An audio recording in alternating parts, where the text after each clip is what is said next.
The ringing in my ears was louder than the chiming of the old grandfather clock in the hall. It was a high, thin sound, the kind that scrapes along the inside of your skull. My daughter-in-law, Amelia, stood before me, her hand still hanging in the air, a pale, trembling bird that had just done a terrible thing. "The keys, Eleanor," she hissed, and the sound was frayed, torn at the edges. Her eyes, normally a warm, placid blue, held nothing but scorched panic. "Give me the keys to the Buick." My cheek throbbed, a hot, blossoming shame. I was 82 years old. I had survived the Great Depression as a child, a world war as a young woman, and the slow, quiet grief of widowhood for the last 2 decades. In all that time, no one had ever raised a hand to me. Until now. In my own living room, smelling of lemon polish and the potpourri I kept in a crystal bowl on the mantel. My son, David, lunged forward, his face a mask of disbelief. "Amelia, for God's sake. What are you doing?" He tried to grab her arm, to pull her back into the realm of reason, but she shook him off with a strength I'd never seen in her. She was a petite woman, a yoga instructor who spoke of balance and inner peace. There was no peace in her now. She was a live wire, sparking with a terror so profound it had become a weapon. "Stay out of this, David," she snapped, her eyes never leaving mine. "She knows. She has to give them to me." What did I know? I knew that the Buick Roadmaster, a hulking land yacht from 1972, sat under a dusty tarp in my garage. It hadn't been driven in 5 years, not since my Robert passed. I knew its vinyl seats cracked in the summer heat and that it smelled of his Old Spice cologne and stale cigar smoke. I knew it was a relic, a monument to a man and a time long gone. But I didn't know why it was worth this. This ugly, violent fissure in the heart of our family. I said nothing. The shock had frozen the words in my throat. I simply stood there, my hand rising slowly, instinctively, to the stinging print on my cheek. I watched her. I had always been a watcher. Robert was the actor, the builder, the man who moved the world to his will. I was the observer, the one who saw the subtle shifts in a person's eyes, the tightening of a jaw, the lies that hid behind a confident smile. And what I saw in Amelia wasn't malice. It was something far more frightening, desperation. The kind of desperation that chews through reason and spits out the bones. David tried again, his voice pleading. "Honey, please. We can talk about this. We can figure something else out. Don't do this to my mother." "There is nothing else," she cried, a single, hot tear finally breaking free and tracing a path down her cheek. "Don't you understand? He's not going to wait. He wants the car. Now. He." The word hung in the air, a shadow falling over the floral wallpaper and the framed photos of happier times. A nameless, faceless he had reached into my quiet life and turned my daughter-in-law into a stranger. Her gaze darted from my face to the small ceramic bowl on the entryway table where I kept my keys, the house key, the mailbox key, the key to the garden shed. But not that key. The key to the Buick was in a different place. A safer place. Robert had always been a man of precautions. "Never keep all your eggs in one basket, Ellie," he'd say. It seemed he was right. Seeing my unresponsiveness, Amelia's frantic energy finally broke. A sob tore from her throat, a raw, ugly sound. She looked from me to her husband, her face crumbling. Without another word, she turned and fled. The front door slammed shut behind her, the sound echoing through the house like a gunshot. Silence descended. It was a heavy, suffocating thing, broken only by the steady, judgmental tick-tock of the grandfather clock. David stood frozen, his hands clenched at his sides, his shoulders slumped in defeat. He couldn't meet my eyes. "Mom," he whispered, the word barely audible. "I'm so sorry. I don't know what's gotten into her." I finally lowered my hand from my cheek. The skin was tender. I looked at my son, my only child, a good man with a gentle heart who had his father's looks but none of his steel. I saw the shame in his eyes, the fear he was trying so hard to conceal. I walked past him, my movements stiff, robotic. I went to the large bay window that overlooked the driveway and the closed garage door. It was just a door. But I knew what was behind it. Not just a car. Not just steel and chrome and faded paint. It was a time capsule. A vault. And I, it seemed, was its keeper. The question wasn't what had gotten into Amelia. David left a few minutes after Amelia did. He mumbled something about finding her, about making things right, his words fumbling over each other in his haste to escape the suffocating silence of the house. He didn't look at me as he left. The shame was a wall between us. I was alone. I stood by the window for a long time, watching the empty driveway as the afternoon sun slanted across the manicured lawns of our quiet Charleston suburb. My cheek had subsided to a dull, persistent ache, a physical reminder of the crack that had just appeared in the foundation of my life. My world was a place of careful order. It was a fortress built of routine. I would wake at 6, listen to the birds for a spell, then tend to my roses. They were my pride, peace roses, with creamy petals edged in the softest pink. I knew the precise angle to prune each stem, the exact moment a bud was ready to unfurl. After that, coffee and the newspaper, followed by letter writing on my pale blue stationery. My life was measured, predictable. It was the armor I wore against the sharp edges of loneliness. Today, that armor had been pierced. My gaze drifted to the garage door. Behind it sat the Buick. The Beast, Robert had called it. He'd bought it brand new in '72, the year David graduated high school. It was a behemoth of American steel, navy blue with a white vinyl top, ostentatious and utterly unapologetic. It was Robert, condensed into a machine. A memory surfaced, unbidden. A hot summer evening, years ago. We were driving home from a dinner at the club, the windows down, the thick, humid air smelling of jasmine and low tide. The V8 engine rumbled, a deep, contented purr. Robert had one big hand on the wheel, the other resting on my knee. "This car, Ellie," he'd said, his voice full of the easy confidence that had first drawn me to him. "It'll outlast us all. It's built proper. Solid. Like us." He squeezed my knee. "No matter what happens, you'll always be safe with me. I'll see to that." A promise. One of many. Robert was a man who built things, houses, a business, a reputation. He built our life with the same methodical determination, laying down a foundation of security and prosperity. He was a good provider, a respected man. But he was also a man who kept rooms in his life locked. I knew there were deals made on handshakes in dusty construction sites, whispers with men whose names were never mentioned at the dinner table. I never asked. It was part of the unspoken contract of our marriage. He would build the walls, and I would make the home within them. I would not question the quality of the mortar. Now, that fortress felt like a prison, and the ghost of its architect was laughing at me. What had he done?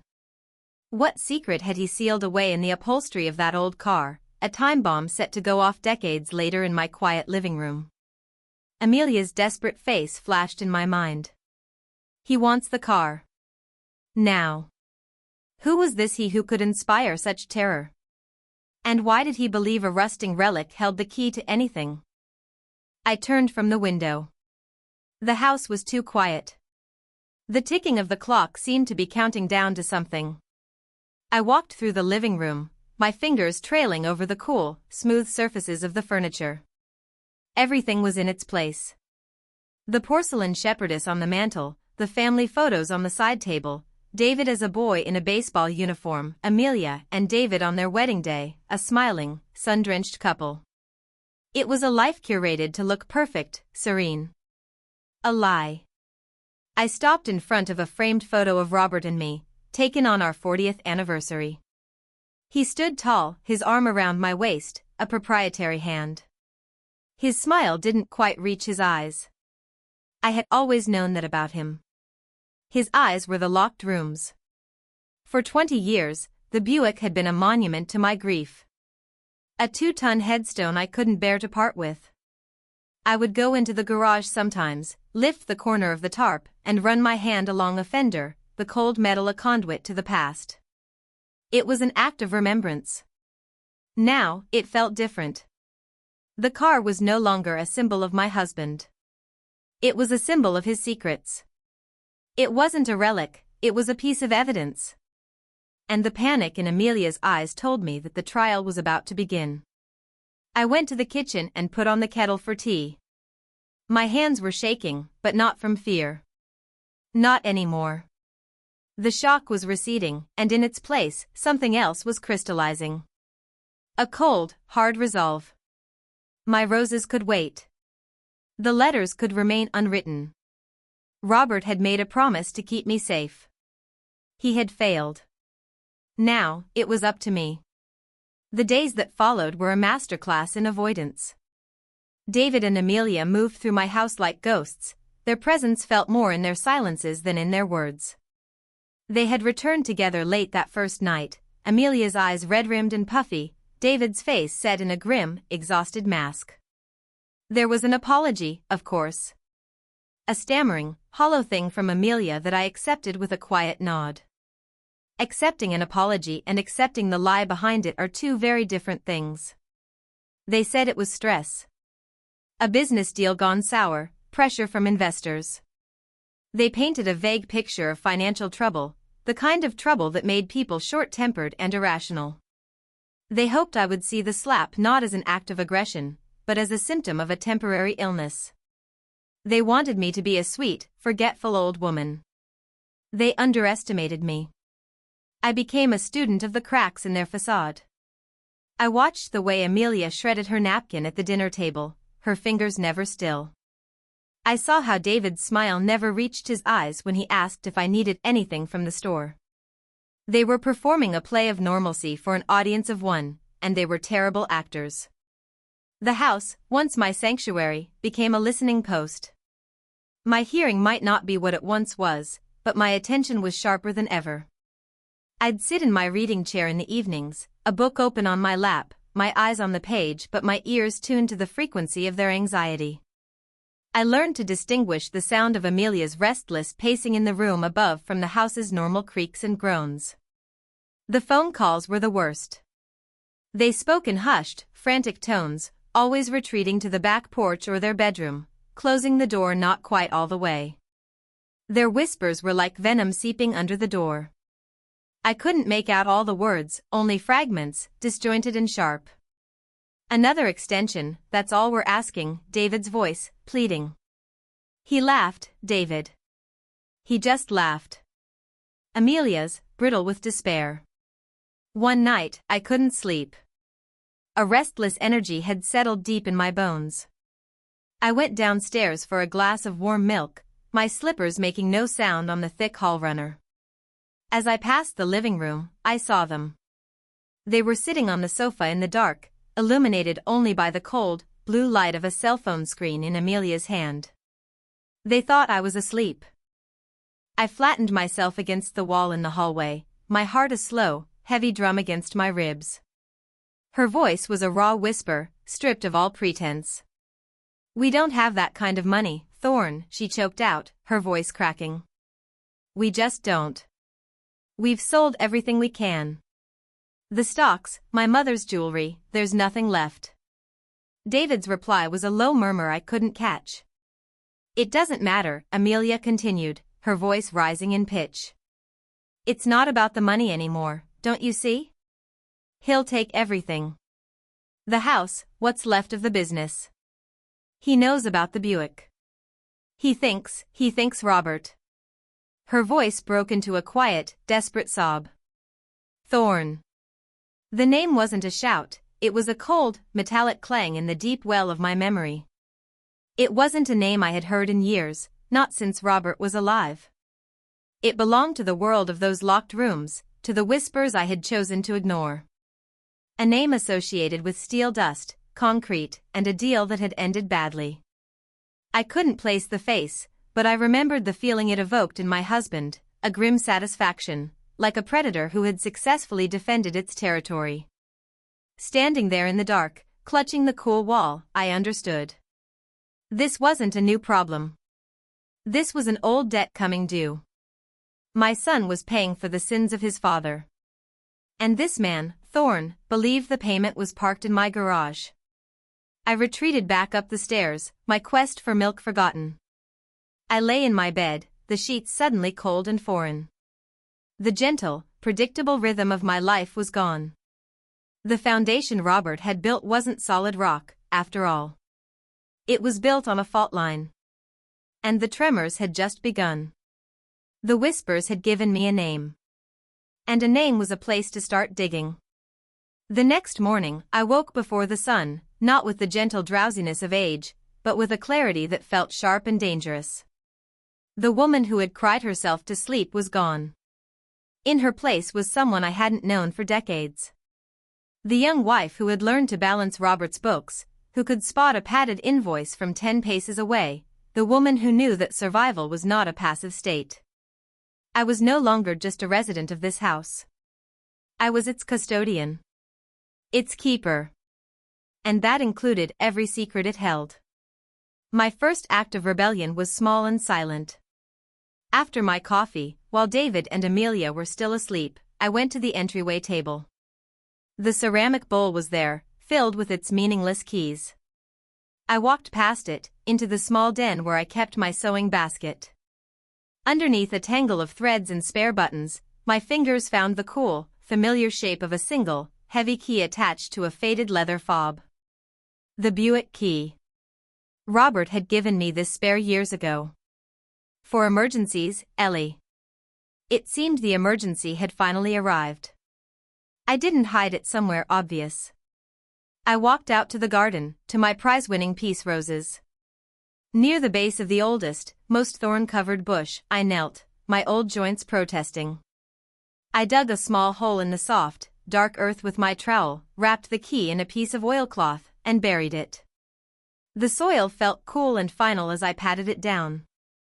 Let them tear the house apart. They would never look here. My second act was to confront the beast itself. I pulled the cord for the garage door, and it rumbled open with a geriatric groan, flooding the space with pale morning light. There it sat, under its gray shroud. It looked like a sleeping animal, huge and dormant. The air in the garage was still and smelled of gasoline, old rubber, and time. I pulled back the tarp. The navy blue paint was dull with a film of dust, and a few rust spots bloomed along the chrome trim like age spots. It was bigger than I remembered, a relic from an era of cheap gas and boundless optimism. For a moment, sentimentality washed over me. I saw Robert behind the wheel, his arm resting on the open window, a grin on his face. Then I banished the ghost. This wasn't a memorial. It was a puzzle box. I opened the driver's side door. The groan of the hinges echoed in the quiet garage. The smell hit me immediately, that unique cocktail of old vinyl, stale cigar smoke, and Robert's cologne. It was so potent, so visceral, it was like he was sitting right next to me. I slid onto the cracked vinyl seat, my hand resting on the huge, thin steering wheel.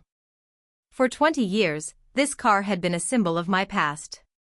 Now, I had to see it as a map to my future. Where would a man like Robert hide something? Not in the glove compartment. Too easy. Not under the seats. The first place anyone would look. He was smarter than that. More patient.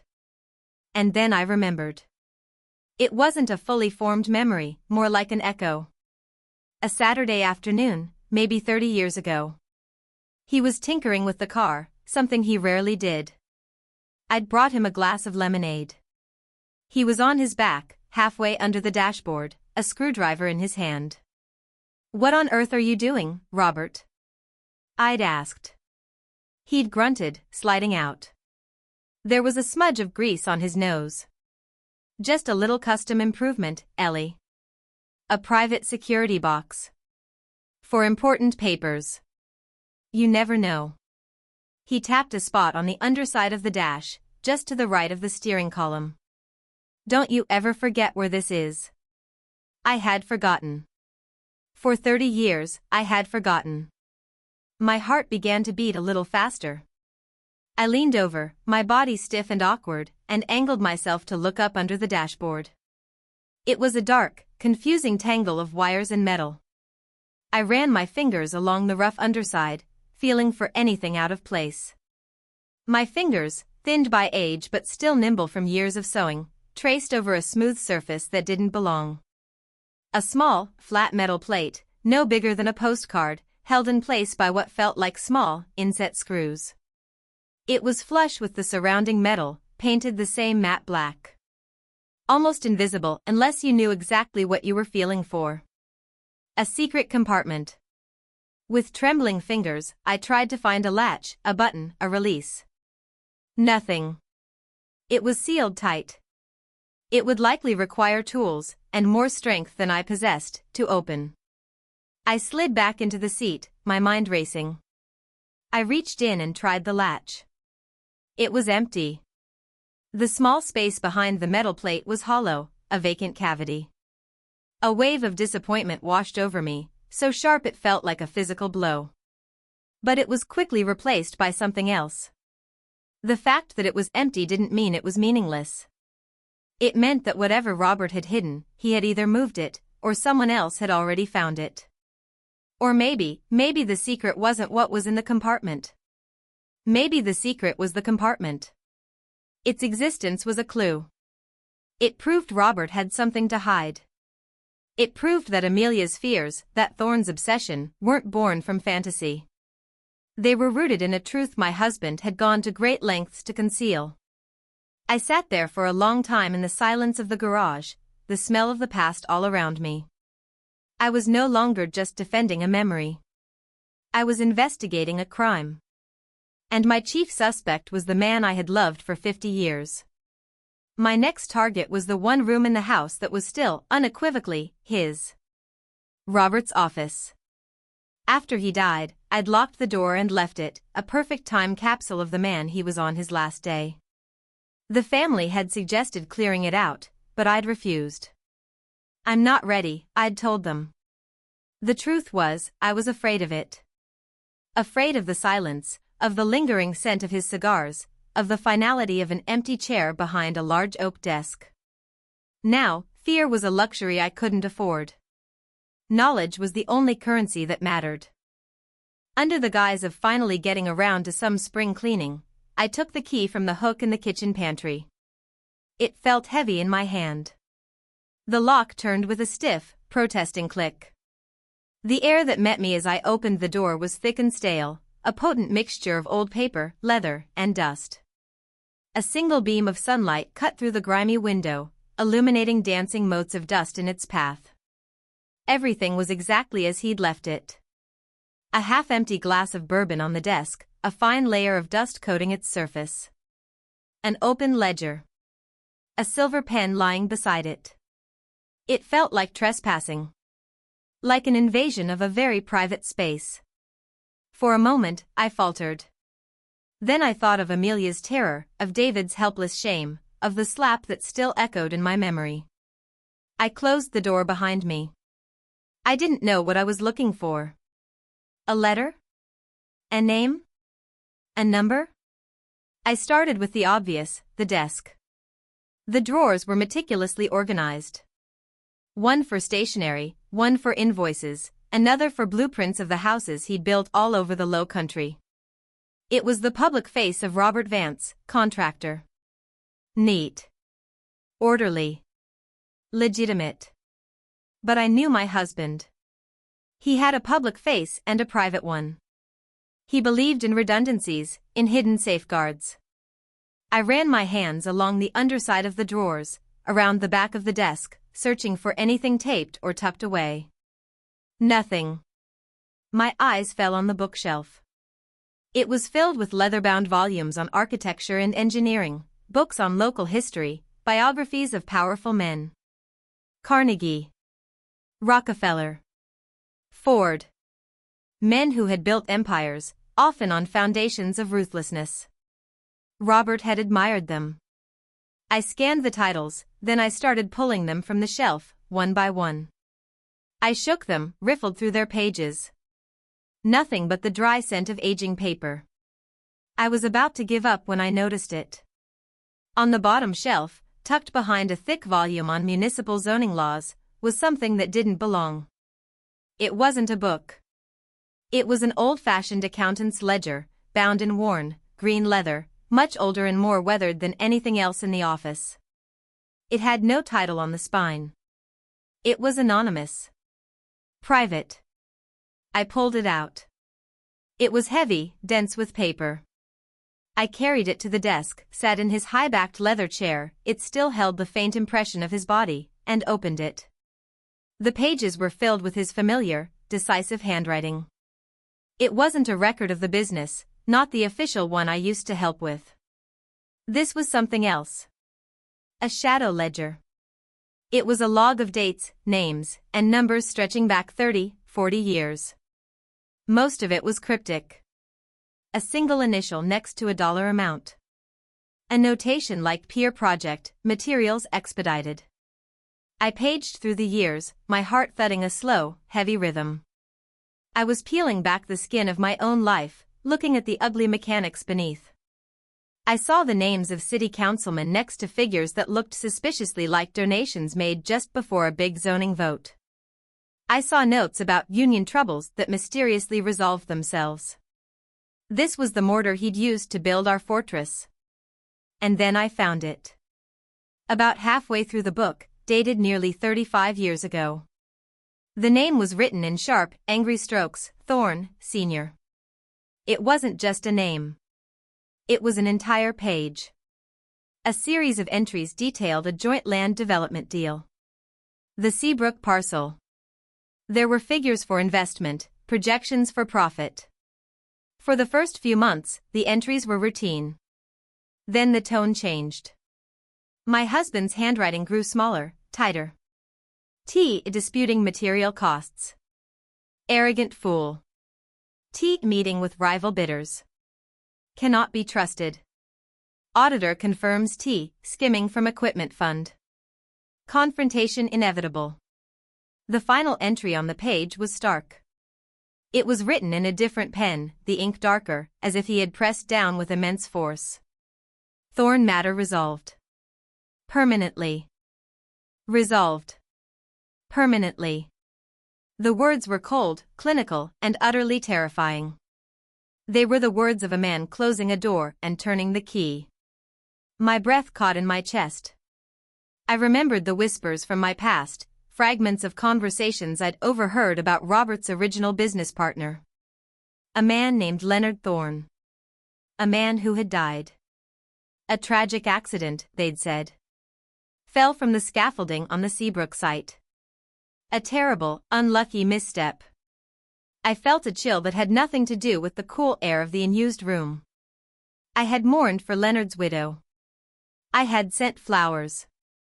I had held Robert's hand at the funeral as he spoke of his dear friend and trusted partner. It was all a lie. The ledger didn't explicitly say murder. It didn't have to. The implication was a black hole on the page, pulling all the light out of the room. This wasn't just about a bad debt. This was about blood. Marcus Thorne wasn't just a predator circling my son's failed business. He was an avenging angel, or a demon, come to collect on a debt far older and darker than money. And he believed the proof he needed, the final piece of his father's story, was hidden somewhere in that rusting blue Buick.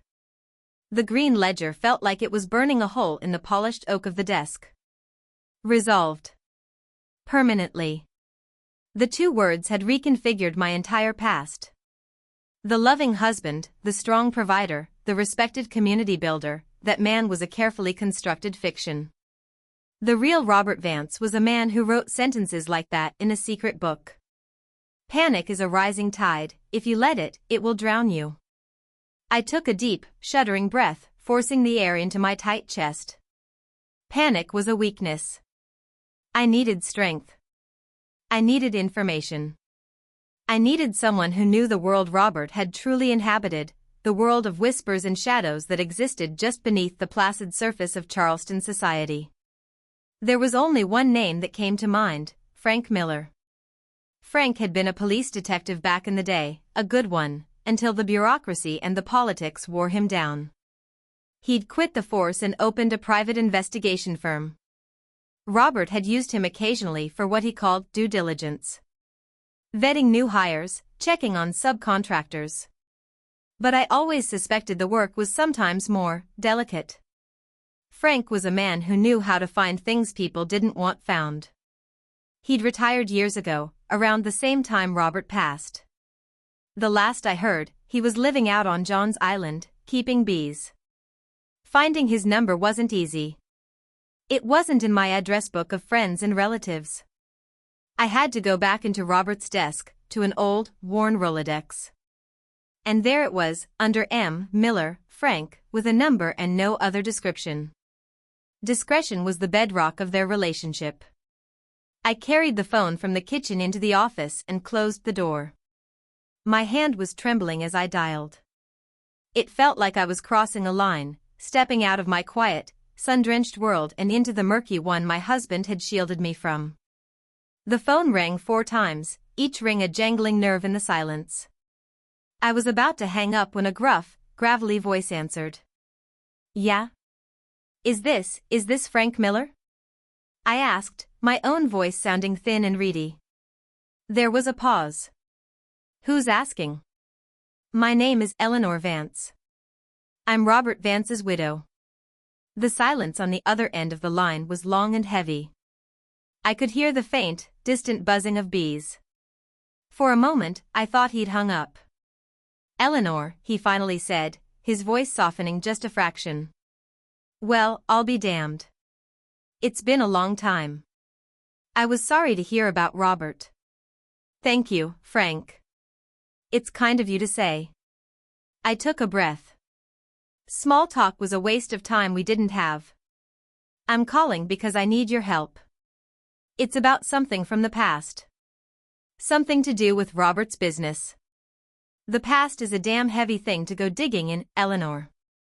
Most times, it's better left buried.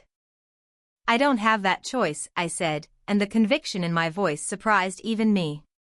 "The past isn't staying buried. It's crawling out of the grave and into my living room." That got his attention. "What's the trouble?" I chose my words carefully. I couldn't tell him everything, about the slap, about David's debt. He would see it as a domestic squabble. I had to frame it in a language he and Robert would have understood: business. A threat. I was going through some of Robert's old papers, I lied smoothly. And I came across a name. "I have reason to believe this person might cause some trouble for my family. His name is Marcus Thorne." Another pause. The buzzing of the bees seemed to get louder. "Thorne," Frank repeated. The name was flat, devoid of surprise. He knew it. "Son of Leonard Thorne." "Yes," I said, my knuckles white on the receiver. "That's the one." "He's not in the construction game like his old man was," Frank said, his voice turning clinical, the old detective resurfacing. "He's a vulture of a different breed. Private equity, high-interest loans. He buys up distressed debt and squeezes till there's nothing left. Got a reputation for being vindictive. Especially with anyone connected to his father's generation." Everything he said was a nail in the coffin of my denial. "I need to know everything about him," I said. "What he's doing, who he's involved with, and why he would suddenly take an interest in the Vance family after all these years." "Eleanor, this isn't a good idea," Frank warned. "Guys like Marcus Thorne, they don't play by the old rules. They're messier." Louder. "If he's sniffing around you, there's a reason. A reason you probably don't want to know." "Knowing is the only weapon I have, Frank," I insisted. My son and his wife are in my house, and they are terrified. I can't protect them if I'm blind." "Robert, he always paid you for your discretion." "This ain't about money," he grumbled. It's about stirring up a hornet's nest. But, he sighed, a long, weary sound. Robert was a son of a bitch, but he was good to me. Pulled my bacon out of the fire more than once. All right, Eleanor. I'll make some calls. See what the buzz is. But you be careful. Vultures can smell weakness a mile away. I'm not weak, I said, looking at the damning ledger on the desk. I'm just finding my footing. He grunted in what might have been agreement. I'll call you in a day or two. Don't call me. And Eleanor? Don't trust anyone. Not even your own family, if they're scared. Scared people do stupid things. He hung up. I slowly placed the receiver back in its cradle. The office felt colder now. Frank's warning echoed in the silence. He was right. Amelia, in her terror, had struck me. David, in his fear, was hiding from me. I was alone in this. An 82-year-old woman with a buried key, a secret ledger, and a ghost for an ally. And I was about to go to war with a vulture. The waiting was a unique form of torture. For 2 days, I existed in a state of suspended animation, every ring of the phone sending a jolt through my nervous system. I maintained the facade of my routine, pruning the roses, writing my letters, but it was a hollow performance. My mind was elsewhere, sifting through the gritty details in the green ledger, rehearsing conversations with Frank Miller that hadn't happened yet. The tension in the house had become a physical presence. It was in the way David flinched when a car drove past, the way Amelia's fork scraped against her plate at dinner, a sound as grating as nails on a chalkboard. They were trapped in a cage of their own making, and the bars were getting tighter every day. The breaking point came on the third night. I was woken from a shallow, restless sleep by a sound from downstairs. It wasn't a whisper or a footstep. It was the sound of something breaking, a glass, dropped on the kitchen tile. It was followed by a choked, muffled sob. I slipped out of bed, pulling on my thin silk robe. I moved through the darkened house as silently as a memory, my bare feet cool against the polished hardwood floors. The light in the kitchen was on, a stark, unforgiving glare. Amelia was there. She was on her knees amidst the glittering shards of a broken water glass, not even trying to pick them up. Her shoulders were shaking, her head bowed. She was weeping with an abandon that was utterly devastating, the raw, hopeless sobs of someone who had finally reached the end of their rope. I didn't say anything. I just walked to the broom closet, got the dustpan and brush, and began to carefully sweep up the broken glass around her. The small, scraping sounds were the only ones in the room. When the last shard was in the pan, I put it on the counter and filled the kettle with water.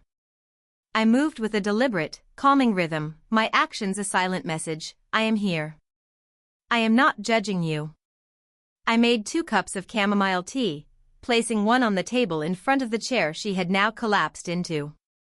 She stared at it, her hands wrapped around her elbows as if she were freezing. It was my grandmother's, she whispered, her voice hoarse. The glass. I know, I said softly. It was a beautiful one. I sat down opposite her. The chasm that the slap had opened between us was still there, but for the first time, a fragile bridge was being extended across it. We sat in silence as the steam from the teacups rose between us. Finally, she looked at me, her face a wreck of tear tracks and despair. He called again, she said, the words barely audible. Thorn. He knows David has been trying to move assets. He said the time for games is over. He gave us until the end of the week. To give him the car. Or, she couldn't finish the sentence.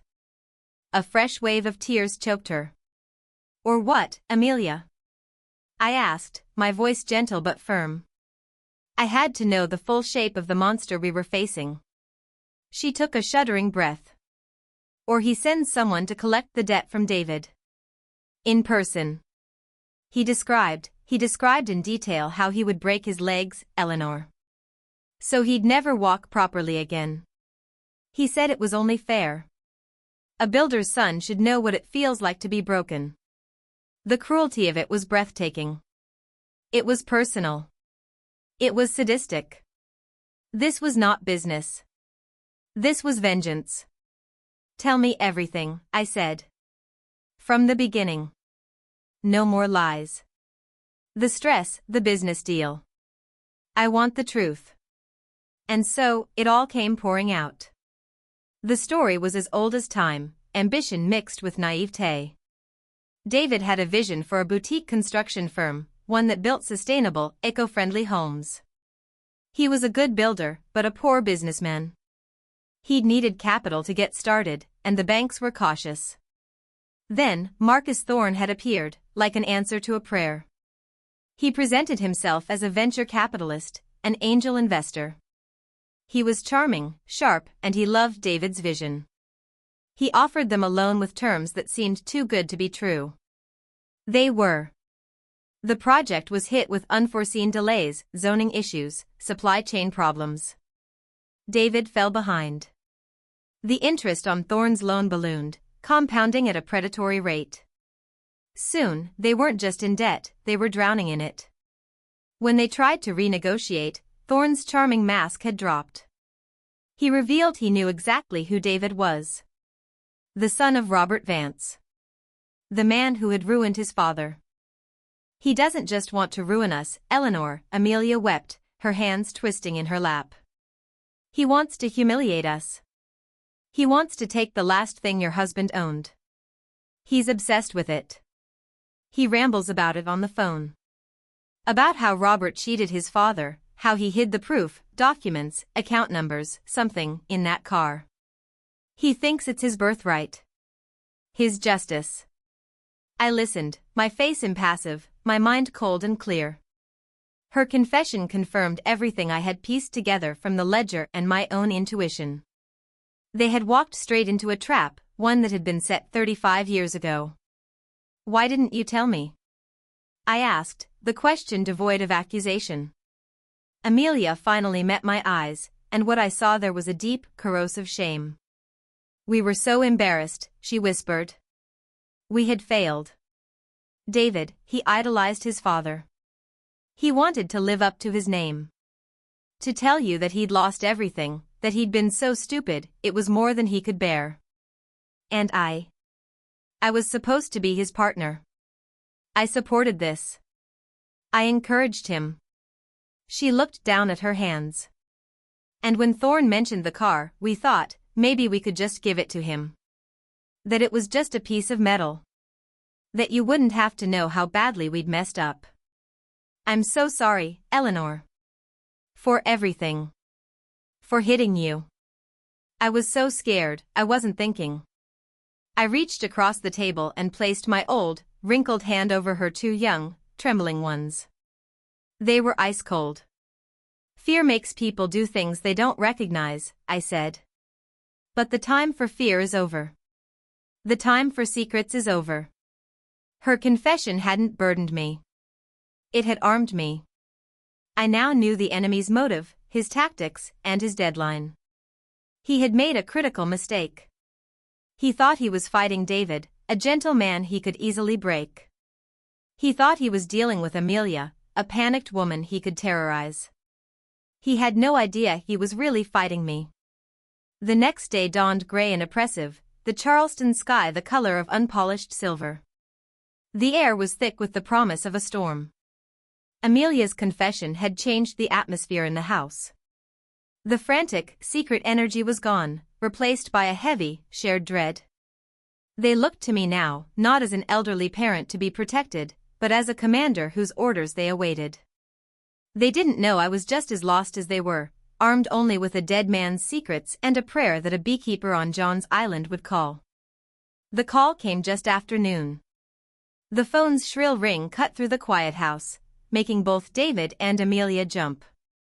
I picked it up in the kitchen, my back to them, and spoke a single word. Hello? It's a bad hive, Eleanor, Frank Miller's gravelly voice said without preamble. The kind you burn, not the kind you try to save.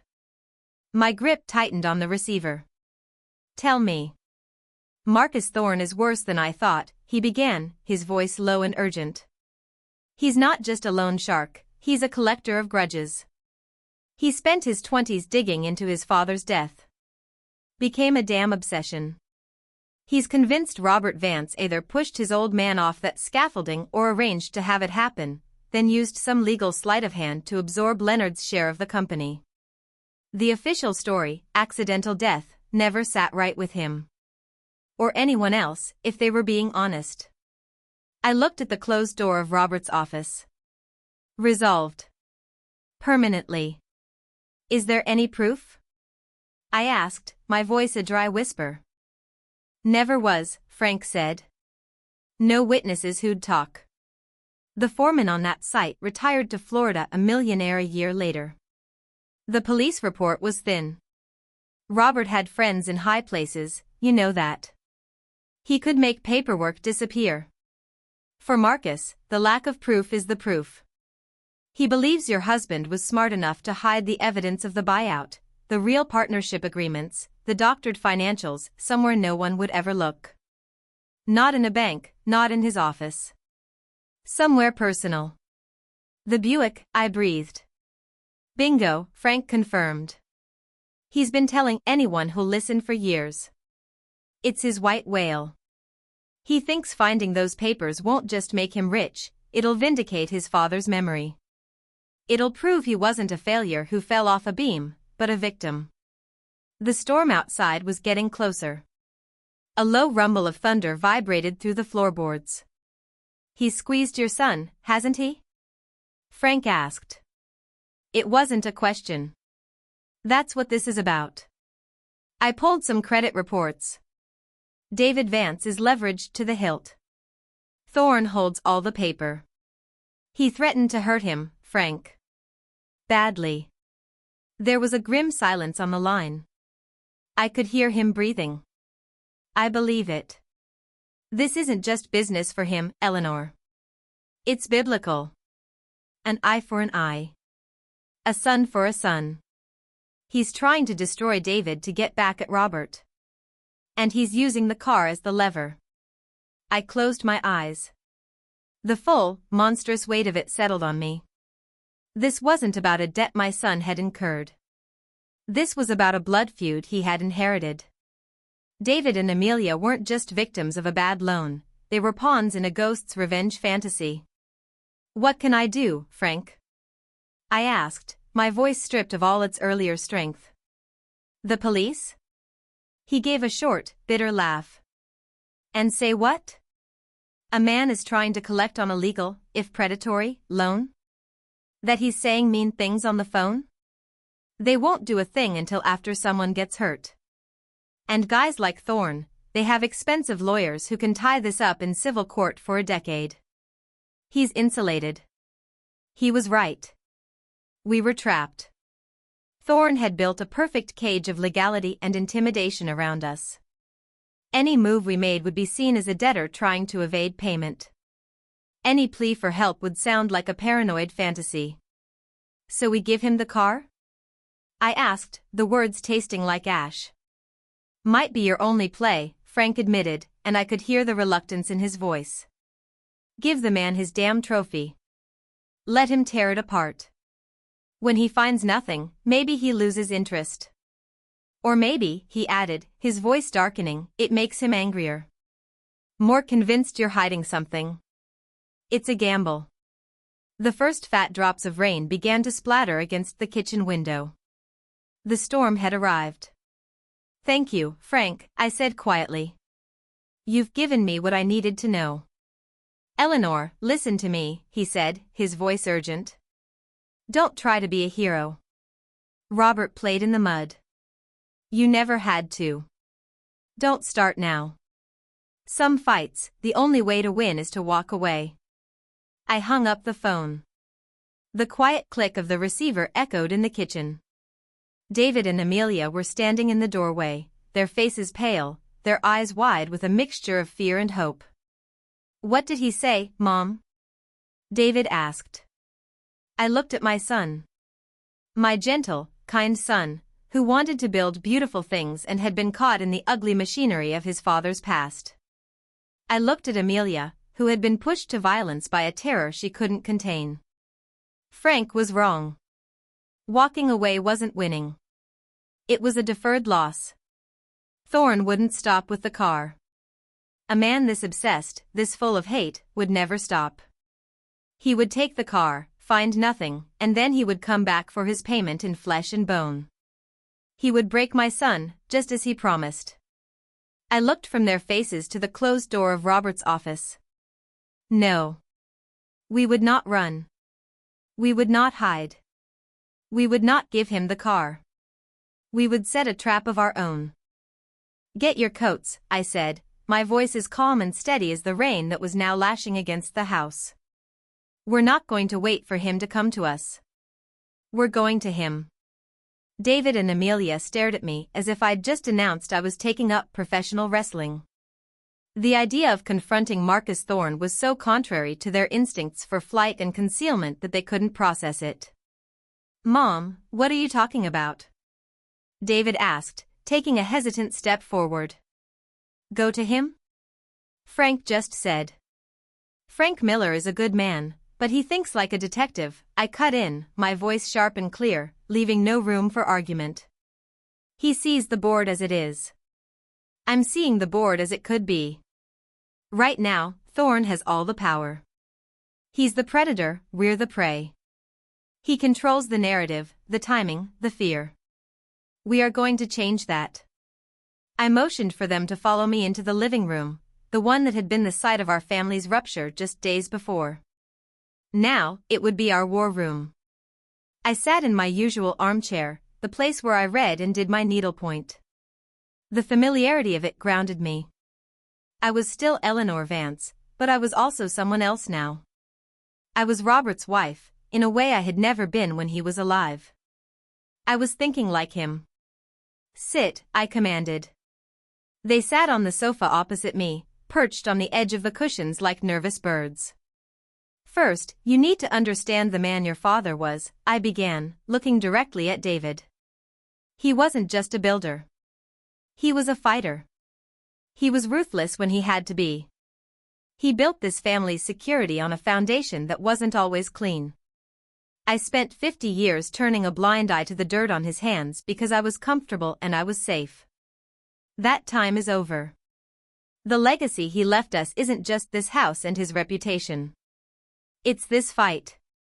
It's Marcus Thorn. David flinched, the truth of it a physical blow.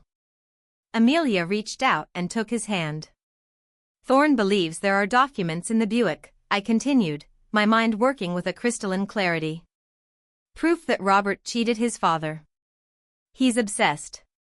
His entire life has been built around this story of victimhood and revenge. An obsession like that is not a strength. It's a weakness. It's a blind spot. And we are going to use it against him. I leaned forward, my old bones creaking in protest. He is expecting you to be scared.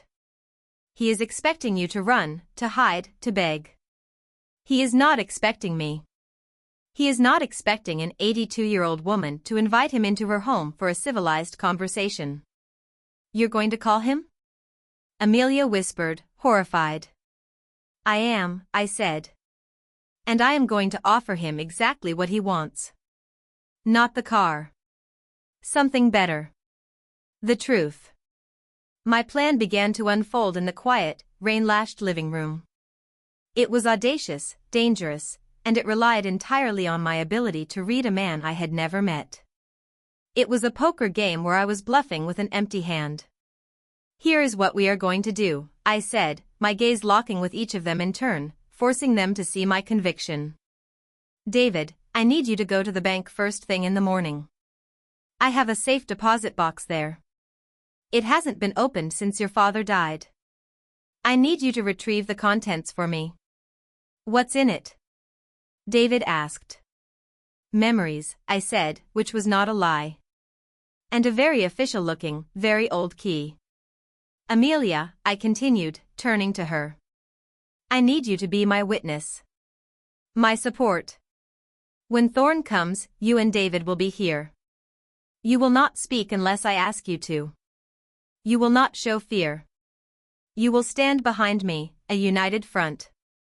You will show him that this family does not break. I could see the doubt warring with a nascent flicker of hope in their eyes. And what's your part, Mom? David asked quietly. My part, I said, a grim smile touching my lips for the first time in days, is to play the grieving, slightly confused widow who has stumbled upon her husband's last secret. I will tell Mr. Thorne that I found something in Robert's office. Something that corroborates his story. I will tell him that my husband, in a fit of sentimentality or guilt, couldn't bring himself to destroy the final evidence of his dealings with Leonard Thorne. But there is no evidence, Amelia said, confused.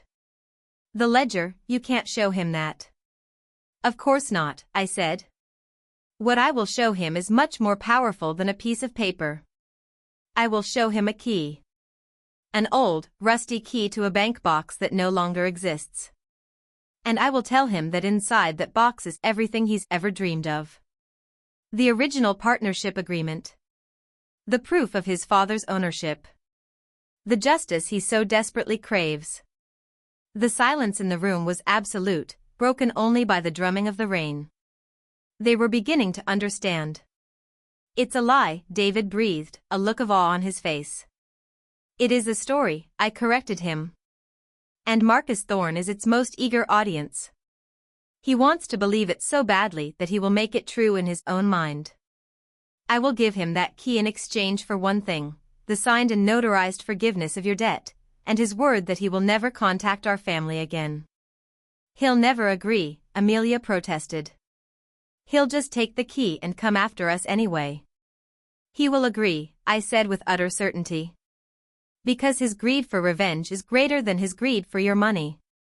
He wants to be right more than he wants to be rich. I am giving him the ultimate prize, the chance to prove to the world, and to himself, that he was right all along. And I will give him the Buick, too. As a bonus. A trophy for his victory.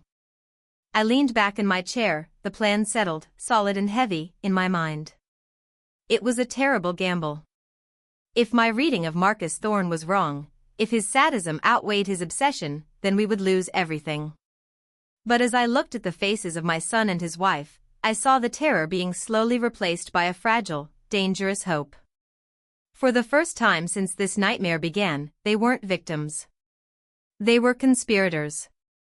Now, I said, my voice as calm as if I were asking them to pass the sugar. Let's find Mr. Thorne's phone number. Finding Marcus Thorne's number was unsettlingly easy. He wasn't hiding. His firm, Thorne Capital, was listed online, complete with a sleek, minimalist website showcasing an office of glass and steel that looked nothing like the world of mud and concrete his father had inhabited. There was a direct line. He was a predator who liked to be seen. I made the call the next morning. David had already gone to the bank, his face a mixture of apprehension and resolve. Amelia hovered near me in the kitchen, twisting a tea towel in her hands. I waved her away. I had to do this alone. My voice had to be perfect. I dialed the number. A crisp, professional female voice answered. Thorne Capital. I would like to speak to Mr. Marcus Thorne, please, I said, allowing a slight, elderly tremble to enter my voice. My name is Eleanor Vance. I knew my name would be a flag. There was a pause, a muffled sound, and then a new voice came on the line. It was smooth, confident, and cold as chilled whiskey. Mrs. Vance. This is a surprise. Mr. Thorne, I said, keeping my tone polite, frail. I do hope I'm not disturbing you. Not at all, he said, and I could hear the smug curiosity in his voice. He was toying with me, the cat with the cornered mouse. To what do I owe the honor? I'm calling about the unfortunate business between you and my son, I began. There has been a great deal of distress in my home. A misunderstanding, I think. I believe I have found something that may clarify the situation. Something that belonged to my husband. I let the silence hang for a moment. Let him imagine what it could be. Go on, he said, his voice sharper now, the feigned politeness gone. I believe a face-to-face conversation would be more appropriate than a telephone call, I said. These are sensitive matters. I would like to invite you to my home, for tea, perhaps? This afternoon? To discuss a final and amicable resolution. The line went silent. I could almost hear the gears turning in his head. A trap? An old woman's ramblings? Or the breakthrough he'd been waiting for his entire life? His obsession, I gambled, would win out over his caution. The sheer domesticity of the invitation, tea at the home of his enemy's widow, would be too bizarre, too surreal to be a credible threat. Tea, he repeated, a note of incredulous amusement in his voice. I make an excellent lemon pound cake, I said sweetly. He was quiet for another 10 seconds. Very well, Mrs. Vance, he finally said. I'm an accommodating man. What time? Shall we say 3 o'clock? 3 o'clock it is, he said, and hung up. I replaced the receiver, my hand steady. The first part of the gambit was complete. He had taken the bait. The next few hours were a strange, surreal performance of domesticity. Amelia, her nervous energy now channeled, helped me dust the living room and polish the silver teapot. I went into the kitchen and began the familiar, comforting ritual of baking. I measured the flour, zested the lemons, creamed the butter and sugar. My hands, which had trembled holding the phone, were now steady. Each movement was precise, automatic. As I worked, I wasn't just baking a cake. I was preparing a stage. Every detail had to be perfect. The scent of baking lemon and melting butter that would fill the house was not just a welcome aroma, it was a prop, designed to create an atmosphere of harmless, elderly civility. David returned from the bank an hour later. He placed a small, surprisingly heavy metal box on the kitchen table. Inside, nestled amongst my marriage certificate and Robert's old army medals, was a single, large, ornate iron key. It was from a trust company that had gone out of business in the 1980s. The key was a relic, completely useless, attached to a brass tag with a number stamped on it. It was perfect. It looked important. It looked like it unlocked a secret. We rehearsed. I made David and Amelia stand in the living room, behind my chair. You are a wall, I told them. You are my silent, unwavering support. He will try to provoke you, especially you, David. He will insult your father's memory. You will not react. Your silence will be your strength. Do you understand? They both nodded, their faces grim. At 2:30, I arranged the tea service on a silver tray, my best porcelain cups, the creamer, the sugar bowl, a plate of thinly sliced lemon. The pound cake sat on a crystal platter, golden and fragrant. Everything looked beautiful. Civilized. A perfect picture of Southern hospitality. At 10 minutes to 3, I took the old iron key and placed it on the small table next to my armchair, partially concealed by a lace doily. The doorbell rang at precisely 3 o'clock. My heart gave a single, hard thud against my ribs. I looked at David and Amelia, who stood pale and rigid by the fireplace. I gave them a small, sharp nod. Showtime. I walked to the door, my movements calm and measured. I took a deep breath and opened it. Marcus Thorne was not what I had expected. He was younger, perhaps in his late 40s, and dressed in a suit so perfectly tailored it looked more like an extension of his body than clothing. He was handsome in a severe, predatory way, with cold, intelligent eyes and a smile that never touched them. He held a slim leather briefcase. He looked utterly out of place on my welcoming front porch, a hawk in a canary cage. Mrs. Vance, he said, his smile widening slightly. I smell lemon cake. Mr. Thorne, I replied, my own smile equally placid. Please, do come in.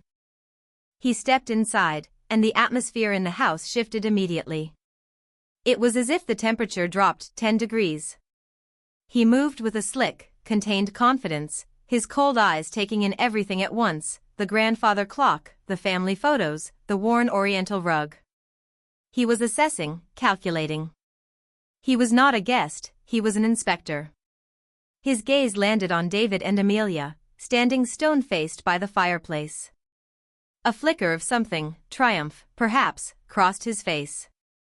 He nodded at them, a gesture of dismissive acknowledgement. David. Amelia, he said, his voice smooth as silk. Good of you to be here for the surrender. David's jaw tightened, a muscle jumping in his cheek. Amelia's hand shot out and gripped his arm, a silent reminder of their promise. They said nothing. Their silence was a small, solid victory. Mr. Thorne, please, have a seat, I said, gesturing to the armchair opposite mine. Can I offer you some tea? I'm not here for social niceties, Mrs. Vance, he said, though he did sit, placing his briefcase on the floor beside him. He leaned forward, his elbows on his knees, all coiled energy and impatience. You said you had something for me. I sat down in my own chair, the familiar cushions a comfort to my back. I felt strangely calm. I was no longer an 82-year-old woman. I was a player in a high-stakes game, and the board was my living room. All in good time, I said, pouring the tea with a steady hand. The clink of porcelain against porcelain was the only sound. It is a civilized house. We will be civilized. Cream? Sugar? He waved a hand impatiently. I poured a cup for myself and took a small, deliberate sip. I would control the pace. This would be done on my terms. You remind me of him, you know, I said conversationally, setting the cup down. My Robert. He had that same intensity. The same belief that the world would bend to his will if he just pushed hard enough. Thorne's eyes narrowed. Don't compare me to that thief. Thief is a strong word, I said, my voice gentle. He was a complicated man. He built half of this city. He provided a good life for his family. But he was also pragmatic. He believed that sometimes, for the greater good, the rules had to be bent. He didn't bend the rules, Thorne hissed, the veneer of calm cracking. He broke them. He broke my father. He took everything from him and left him to die. Yes, I said, and the simple affirmation stunned him into silence. He had expected denial, argument. I was giving him agreement. I believe you're right. I let that sink in. I looked at him with an expression of weary, sad acceptance. I have lived in this house for 60 years, Mr. Thorne. I lived a life of comfort, and I chose not to look at the foundations it was built upon. After my husband died, I found some of his old records. Things he kept hidden. It seems your father was not his only, unresolved matter. I leaned over and picked up the old iron key from under the doily. I held it in my palm. It was heavy, real. He was a sentimental man, in his own strange way, I continued, my voice taking on a confidential, almost confessional tone. He couldn't bring himself to destroy everything. A kind of monument to his own sins, perhaps. He kept it all. The original partnership contracts for the Seabrook parcel. The real financial statements. Everything that would prove your father's stake. Thorne's eyes were locked on the key. He was barely breathing. His life's obsession was manifesting right before his eyes, held in the wrinkled palm of an old woman. He didn't hide it in the Buick, I said with a small, sad laugh. Robert was never that obvious. He locked it all away. In a place no one would ever think to look. I held the key out to him. This is the key to that place. A bank vault. It contains everything you've been looking for.